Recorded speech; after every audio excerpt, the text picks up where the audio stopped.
The Volga Federal District has an area of 1,037,000 square kilometers, or 103,700,000 hectares. The population is 28,400,000 people. Let's assume that only a quarter of the land is used for feeding, 25,900,000 hectares. The rest of the land fund is for industry, forests, ravines, stumps and swamps, which are many in the Volga region, industrial crops, and so on. Let's assume that the average yield for a quarter of the entire Volga region is a shameful 2 tons per hectare. If assume that a person needs a ton of grain to feed himself, then each hectare can feed only 2 people. Then there should be 51,400,000 people of very different nationalities, of which there are only a little more than half. Where are the others? They did not breed and are dying out. And to keep the population at least at the current level, it should be 28,400,000 tons of grain and 14,200,000 hectares for agriculture. However, this is in theory, but what about practice? This is a rating of how much land is used for grain, and the percentage of such land from a quarter of the location. Saratov and Samara have almost exhausted their capabilities, while the rest are approaching their maximum capabilities. Although there are Perm and Kirov at the bottom, where, judging by the numbers, grain cultivation is not carried out at all. To reproduce the population with a yield of 2 tons per hectare, in circulation are not enough 1,259,000 hectares.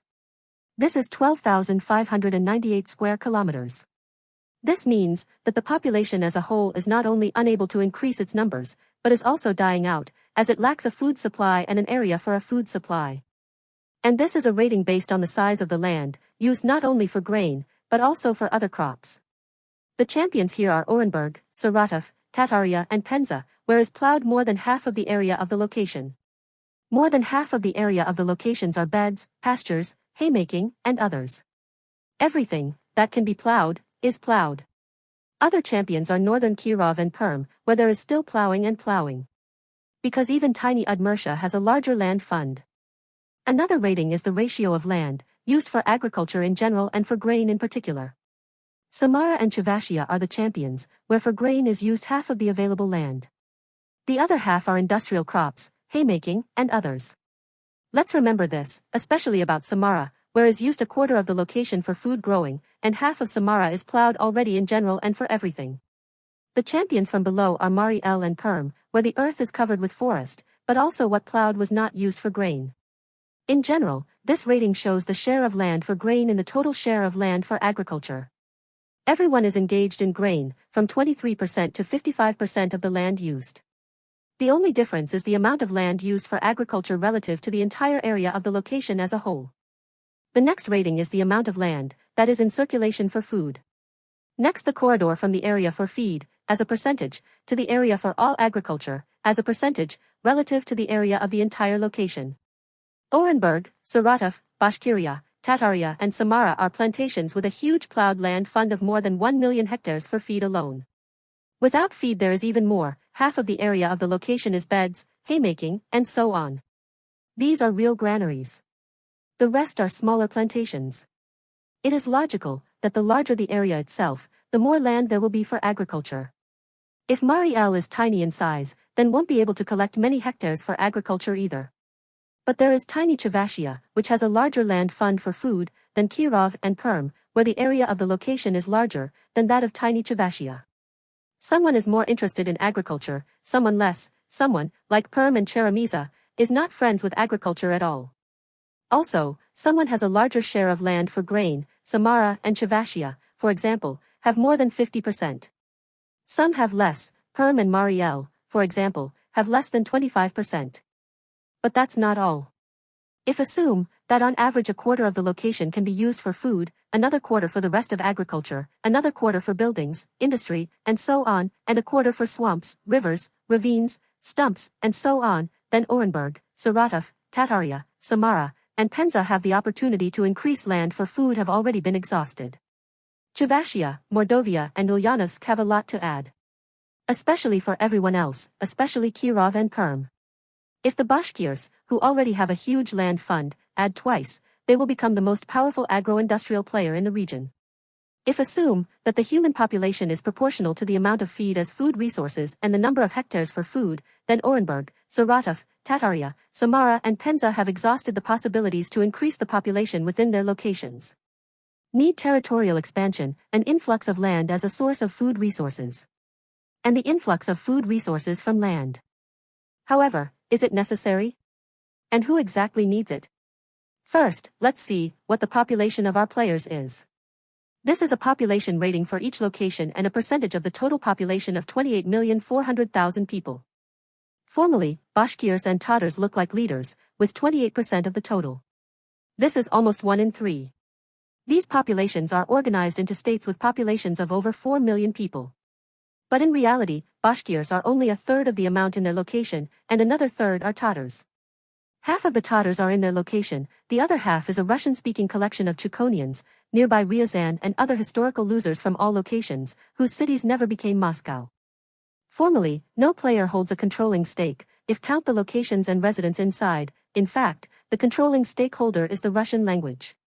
If recalculate the Russian regions and their shares, we get 57% of the total population, more than half.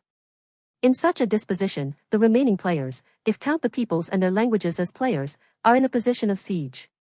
What should be the sane policy of such players? Sit on the defensive and be friends versus Russians and the Russian language. Only the Tatars are trying to pursue a sane policy. Bashkirs are friends with Russians against Tatars. That's all need to know about Bashkir playing skills.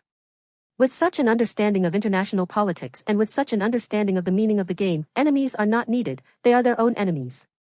Bashkirs will never only be prosperous, but will never exist at all.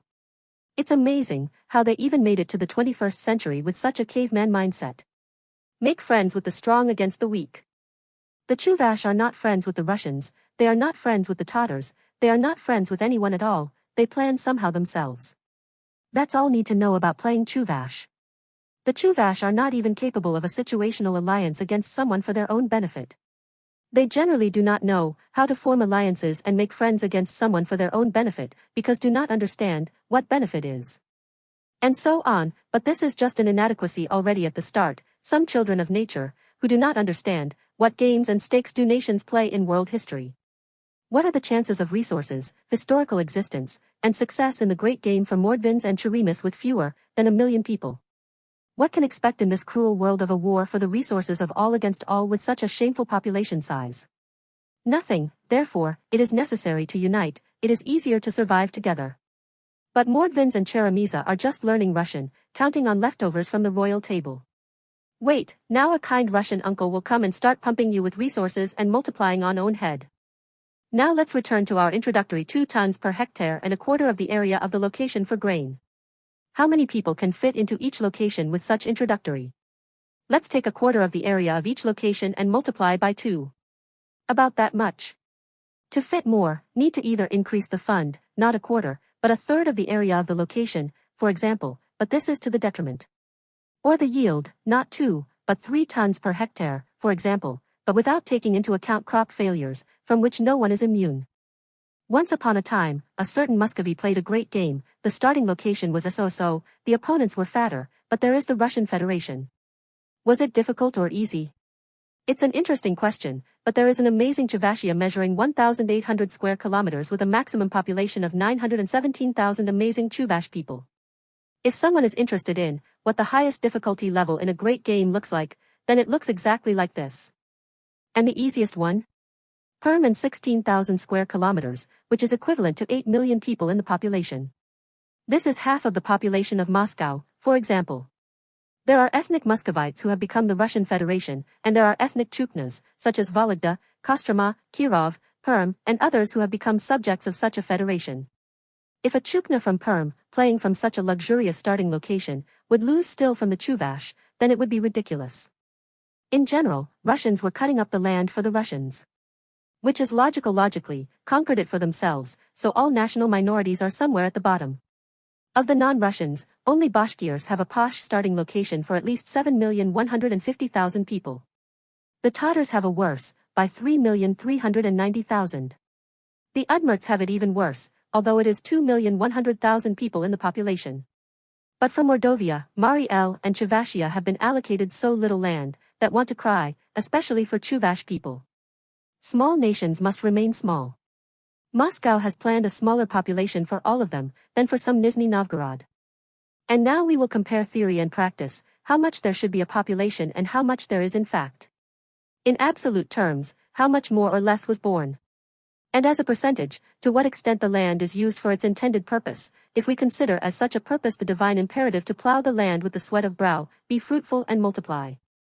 If it is necessary to undermine the number of any population, then it is necessary to deprive them of fertile land as a food base, thereby depriving them of food resources, without which it is impossible to increase the population.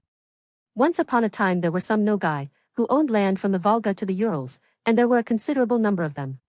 Further they lost everything, lost their fertile lands, and now their number is measured in tens of thousands, which is equivalent to tens of thousands of hectares, on which Nogai now eke out their existence. There is no resource base for the imperative to breed and multiply. And their fertile land is owned and multiplied by completely different nations. That's how can lose existence, land, population and future in a great game and leave the entertainment venue. Therefore, it makes sense to admire the will to exist among the Tatars, Chuvash and Samara, who rationally disposed of Moscow's gifts, because they did not want to share the fate of Nogai and other small nations, vegetating in the garbage of history. Especially the Chuvash population on their handkerchief, who performed a real miracle and gave birth to 1,200,000 people, and this is without taking into account those who left, instead of the 917,000 people, assigned to this ethnic group. And the Tatars, who have raised 627,000 people in excess of the allotted number, without taking into account those who have left, the Tatars are also manure for the germination of other peoples. Another champion is Kirov, which has built churches. For some reason, Chukna is everywhere and always building churches, and not science, industry, energy and agriculture, because they does not want to walk in the ways of God. Then why was it necessary to give the Chukhan people so much land? It would be better to give it to the Chuvash and Tatars. In general, nations and residents, if we exclude champions, take advantage of opportunities half-heartedly. If Cherimus still has to plow, then Mordvins are manure and a resource for other players here and now. This is definitely not a player with ambitions, because they have already plowed almost everything possible. But they gave birth to only half of the possible. If a population does not reproduce in a nutrient medium, then it has some kind of defect, it is infertile, and nothing will germinate from such a seed. Everything is already clear with Perm, there is no agriculture there, but the presence of Saratov and Orenburg in the outsiders, which are large grain plantations with 2.5 million hectares for grain, makes wonder, whose granaries are these? We have three types of players. The first type is populations that have plowed too little or given birth to too many. Kirov, Perm, Mariel, Nizhny Novgorod, Bashkiria and Udmurtia are located here. As we have seen, there is land to plow and sow, just crooked hands. In theory, these populations are provided with land, but they are not provided with food resources from the land. Does it make sense for them to play Adolf Hitler and the living space? It doesn't seem to be, if plow own locations. Although in practice these populations are agrarily overpopulated, despite the abundance of land resources. The second type is populations that have plowed too much and given birth to too few. Saratov, Orenburg, Penza, Mordovia and Ulyanovsk are located here. They have plowed everything, but they do not reproduce in a nutrient medium. Maybe the arms are crooked, maybe something else. It makes no sense to play Adolf Hitler and the living space. Because it's manure, that other nations will sprout on, because no one wants to give birth. Already sprouting. The third type is populations that are in resource deficit, because they have overplowed and overpopulated, and their own resource base at the location has been exhausted. Chuvashia, Tatarstan and Samara are located here. These are the only ones who really make sense to play Adolf Hitler and the living space, because there's nowhere else to go. Although it is possible to increase productivity to 3 tons per hectare, or plowing up to a third of the area of the location for food resources. The subject of the foreign policy interest of these players is the land that can be annexed. There are different ways to play. For example, can take away land that is not used for agriculture because it has not been plowed. In this case, it makes sense for players to move to locations of the first type, where there is a lot of useless land for agriculture, because it was not plowed. However, everything grows very poorly there because of the climate. And there are also a bunch of hungry beggars, who will devour the entire harvest. It will turn out to be agriculture not for one's own, but for someone else's population and its sustenance. Then can move to the second type of location, where can also pick up land. Not because it's not being used, but because it's being overused, there aren't that many hungry mouths. Can also move in different ways, since all 3 players are located on the Volga, which means can enter along the rivers, and not just by land. Although the land option provides for an increase in land to an existing location, if the land is taken away from the neighbors. How much land do you need? This is a rating based on the need for land, where the excess or missing population is converted to hectares at the rate of 2 tons per hectare. Negative values mean excess land. Samara, Tataria, and Chuvashia do not need much land in order not to lose an excessive population. But more is needed for further growth. Players of the first type can also play Adolf Hitler and Living Space, if they are too lazy to plow. Although it's stupid, but nobody cancelled the morons. Then it makes sense for them to go to the second type of players in order to capture the already plowed land for themselves.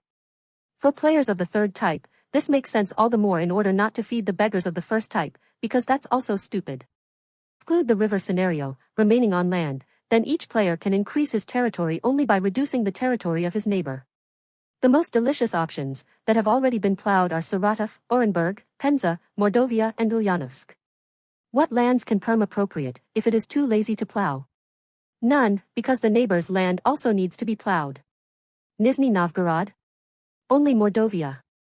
The Chuvash can fight with Nizhny Novgorod for this prize, but nearby there is a delicious Ulyanovsk, for which can fight with the Tatars and Samara, because delicious Penza is very far away. Samara can get out of the draw, because there are delicious Saratov and Orenburg nearby, real breadbaskets. But the Tatars can't, because there's only a stub of Orenburg nearby. It turns out that the Tatars and the Chuvash are enemies and geopolitical competitors for the delicious prize of Ulyanovsk. And Samara too, although has fatter neighbors. And how much do we hear about the war to the death for Ulyanovsk between 3 predators? All 3 players are overpopulated, by the way, so it's time.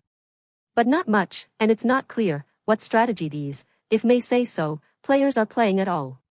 Clearly not into Adolf Hitler and not into the living space. Because Samara and the Chuvash do nothing and move nowhere, while the Tatars do and move, but to poor and hungry Bashkiria, where too little has been plowed or too much has been given birth. Tatar body movements seem to be similar to a meaningful strategy about living space, but don't seem to be. What for? For the land? Then it's better to annex Ulyanovsk, while the vegetables from Chuvashia and Samara are inactive. But no. The teams are playing, but with a slightly different strategy, which will be discussed another time. And the Tatars are going to Bashkiria not for land and food resources. If look at the ethnic map, there are many native Tatars in Bashkiria. However, they live far from the border, and in the northwest of Bashkiria live not only Tatars. It's kind of illogical to annex a part of Bashkiria. Moreover, this million Tatars will need to be fed with something, and Tatarstan is already overpopulated. By the way, using the example of an ethnic map, it makes sense to say what a great game is. The Great Game is a competitive war between populations and their organizations for material and energy resources in order not to die as a population. The rules are simple: need to color the map in the color of your population, otherwise someone else will color it, because there won't be enough resources for all. To do this, the player can reproduce himself, or he can reduce the population of competitors in various ways. Otherwise, competitors will reduce the player's population. No guy, for example, Veps and other disappearing players no longer play this fascinating game. Game over. The main player in the Volga region is Russians and the Russian language. 57% of the entire population, who annexed 3/4 of the map. Other for others. The location of the Kazakhs, who seep into the delicious Saratov and Orenburg, did not get into the frame.